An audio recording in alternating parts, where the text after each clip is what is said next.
نحمده ونصلي على رسوله الكريم أما بعد فأعوذ بالله من الشيطان الرجيم بسم الله الرحمن الرحيم ومن لم يحكم بما أنزل الله فأولئك هم الظالمون وعن أبي هريرة رضي الله تعالى عنه قال قال رسول الله صلى الله عليه وسلم إنما الإمام جملة من ورائه ويتقى به أو كما قال عليه الصلاة والسلام শিক্ষা ও সাহিত্য সাংস্কৃতিক ছাত্র সংগঠন রাহনুমা কর্তৃক আয়োজিত আজকের এই বার্ষিক সেমিনারে সম্মানিত বিচারক মণ্ডলী ও সদস্য পরিচালক এবং আমার সামনে উপবিষ্ট আছেন বাংলার প্রত্যন্ত অঞ্চল থেকে ছুটে আসা এক ঝাঁক ছাত্র ভাইরা, আমার পক্ষ থেকে সবাইকে জানাই শুভেচ্ছা ও অভিনন্দন।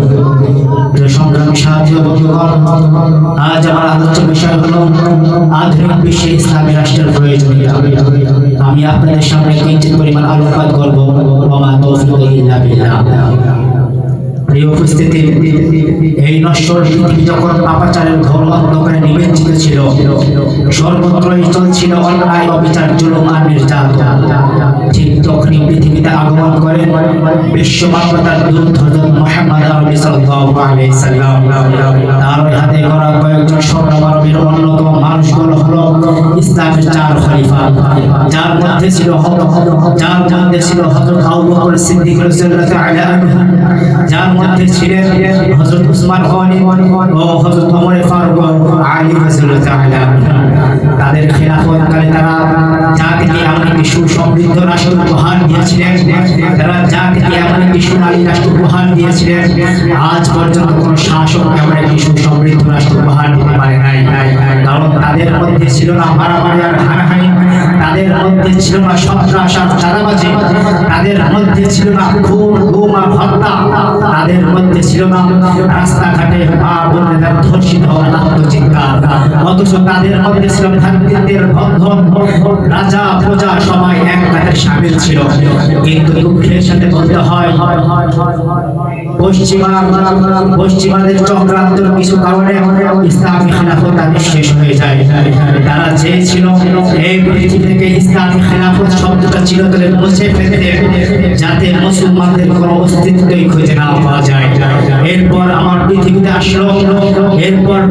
আসলো রাজতন্ত্র, সুলতানাত, গণতন্ত্র ও প্রজাতন্ত্র।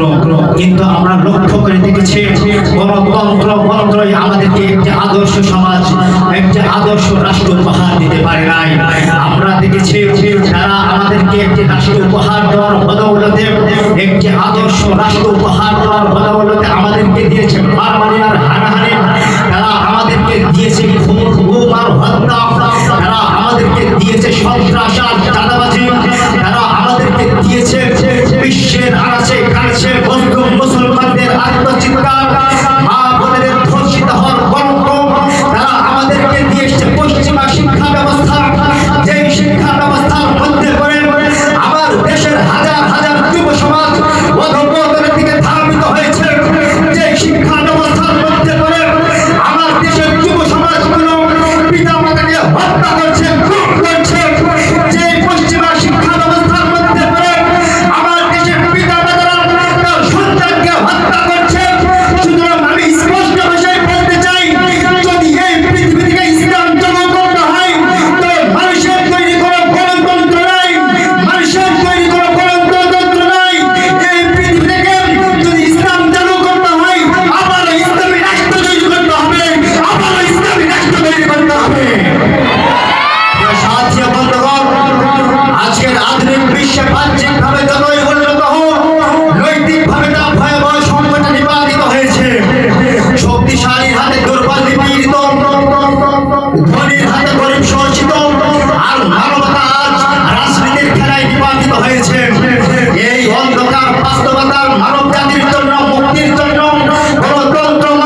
সুতরাং এই আয়াত আমাদেরকে স্মরণ করিয়ে দেয়, এই আয়াত আমাদেরকে স্মরণ করিয়ে দিচ্ছে মানুষের তৈরি করো আইন একটি প্রতিষ্ঠা ইসলামী ব্যবস্থা দিতে পারে না।